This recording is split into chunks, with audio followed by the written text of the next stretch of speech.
Good evening. I'd like to introduce my good friend Fer van Rieck, the chairman of Dutch Barbarians Rugby. And we're here in Nijmegen tonight as we're preparing for a very large event next year, all to do with the Liberation 80. But Fer, I want to talk to you first about how we came to meet through the Armistice Festival and World Rugby Memorial back in 2019, and how you've seen that festival develop and your relationship with World Rugby Memorial and Francourt events. What we did, we started in 2019, and the event over there was the hospitality of Compiègne and the rugby being played by teams from all over Europe. Was so good for us, for the experience of the boys and the development of our game, is that it is wise for us to go there every year now, every season in October. And we like it, and the boys love it as well. Yeah, and effectively what's the relationship that we've built now is based around Dutch Barbarians coming to the Armistice Festival each year. And on the basis that you are our official guests year in, year out to represent the Netherlands. Yeah, correct.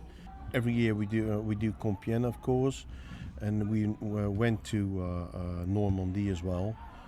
And we're bonded, and it's good that we got acquainted earlier. And what happened is that we built a relationship, and even so that we could build our rugby and also the education of our boys in other ways. So that's good. And also you found the other friendships as well. Your younger players have come, they've met people from the UK, for instance, or from France, or from the Czech Republic, just by example. But these youngsters do remain as friends afterwards, don't they? For example, that they have contact afterwards, and they said to each other, we like to play even at a club with each other. So that's, everything takes time, of course, and we are taking time. We're not rushing at all. And what we see is that more and more clubs are getting involved as well. And to build a bridge, the events we're organizing now together here in Nijmegen will help as well for this area, this region, to get more clubs involved. Yeah, and of course previously when you come across to France, it's mainly been more for the rugby festival side, although you've always taken part in the remembrance service on the Friday night. Yes, correct. But when we went to Normandy at the start of the Rugby World War II project, then you were more involved because you begin to see the bigger, wider picture that World Rugby Memorial is all about. Yes, correct. And it's good. It's good for the boys. Not all of them will be Tim Visser or Zane O'Keefe. So what we're trying to do is develop them as a player, but also as a person. And I think we're doing a great job at that, especially with the history teachers we bring with us, as well the history teacher Pete, of course, who is here involved as well. It helps them not only getting play better rugby, but also that they are being taught or being learned about the history of the Second World War and First World War, of course.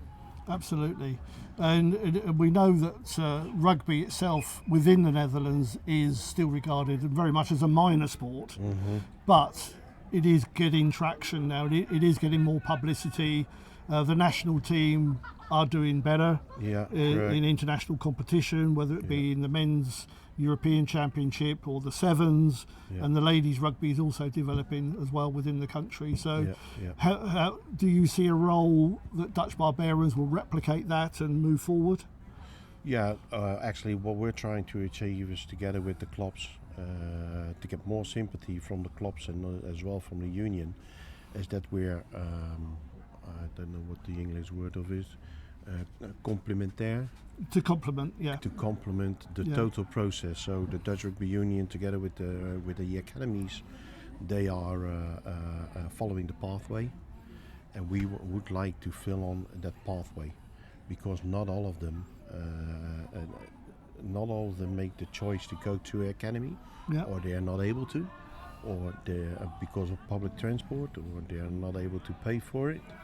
So that's actually where we step in, and we say, well, listen, these guys who wants to get involved in international rugby, let's give them a stage. and that's actually the reason why we founded the Dutch Rugby, the Dutch Barbarians. And to move on to another subject, you're planning now a lot of work around sponsorship. Yeah. And how have you developed that, and how do you see that going moving forward? Well, what we do is that we organize the business to business around it, and we take them on an adventure. So we are in an adventure as well as what we started in 2015, and we said, well, please join in and come with us on our journey and see where it brings us, where it will lead us. Moving ahead, this is my thoughts for you, that you'll be able to develop as a brand, for want of a better phrase, in the modern world of Dutch Barbarian, and the standards itself will then be raised as you progress, and then you'll be able to take on more dynamic fixtures at a higher level. Yeah. That's your aim as well? That's our aim as well, and thank you for Francourt, of course. Thank you, John. Is that you set out some development points at our horizon. So you invited us to play against UCAF. Yeah. And we said, okay, but we have to check where we will be standing in 2026 at least, yeah. What will the level be of our team? And otherwise we postpone it another season. And we are monitored by Richard de Jager and his French, and also with Sylvester Rijmaker, Mats Mark and Sander van der Loos. They are all involved, and also the rest of our trainers, of course. Don't want to forget them, and to help us to bring up a level. Absolutely, and to finish for now, when we're looking at the World Rugby Memorial Project, our rugby in World War II, so you were in right at the front end with what we did in D-Day for the 80th anniversary. What's your view now about what we're developing here in Nijmegen for the Liberation Games, the Friendship Games here in May 2025? Well, what I think is that what I like is that this beautiful club, the Wasps, here based in this city of Nijmegen, it is good for them to be in the middle of the inter. Is it correct English? Yeah. In the middle of the center point in that period, in that weekend. Yeah. And it's good for them. And also that history of what happened here in World War II, particularly 1944, 1945, when Operation Market Garden took place in September 44, and what happened afterwards, the demarcation line, and then that harsh winter, historically of 44, 45, and for those that were south of the line, basically under Allied control, the Dutch population began to be more looked after, but there was a terrible time, particularly for the people in the north of the country, wasn't there? Well, what happened, we call them hunger walkers. That meant that people from the south went to Groningen, from Rotterdam went to Groningen to get themselves some potatoes. Even kids, I saw a documentary of a kid then 13 years old that cycled to Groningen 250 kilometers to get his family a bit of food. Telling that to these youngsters playing rugby now, they can't imagine. Exactly. Even I can't imagine being 30 years old that my parents would say, hey, go to the grocery. Yeah. We haven't got anything to eat. Yeah. But it's only 250 kilometers to cycle. Yeah. I mean, one of the other, of course, we have this project here in Nijmegen, and then we're running the parallel project for VE Day, for the 80th anniversary of victory in Europe in Lincoln, as you know. It's almost like a twinning of the two areas of Lincolnshire and around the Nijmegen region itself. The country has developed into a modern Western European nation. Our country have developed, yes, correct, but our youngsters are being educated and developed in such a protective area that around them that they don't realize the suffocation that had been made by the Allies. Yeah.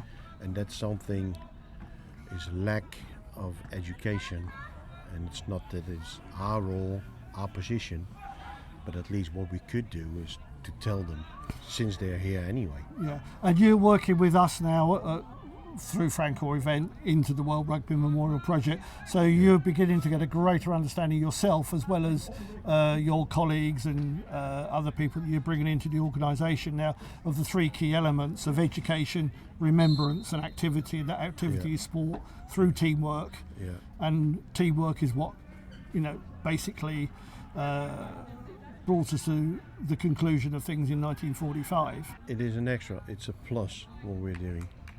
And the journeys, what we have, we bring with us a history teacher as well. Yeah. And since we're there anyway, why not tell them about it? That's it. And those three values to work towards helps build your team as well. That comradeship, that togetherness, the awareness that you're looking to develop, and as you say, to make your brand stronger, your players stronger, your organisation stronger, so that you can take on the next levels going up through the game. Yes. And that's an important goal, isn't it? Long term. It is, because at the end, our main business, our core business, is rugby, of course. That is the reason why they're joining in the Dutch Barbarians. But as long as they're here anyway, and I don't want to repeat myself constantly, but as long as they're here anyway, why don't give them that part of education with them? Because they can't take anything for granted. No, absolutely.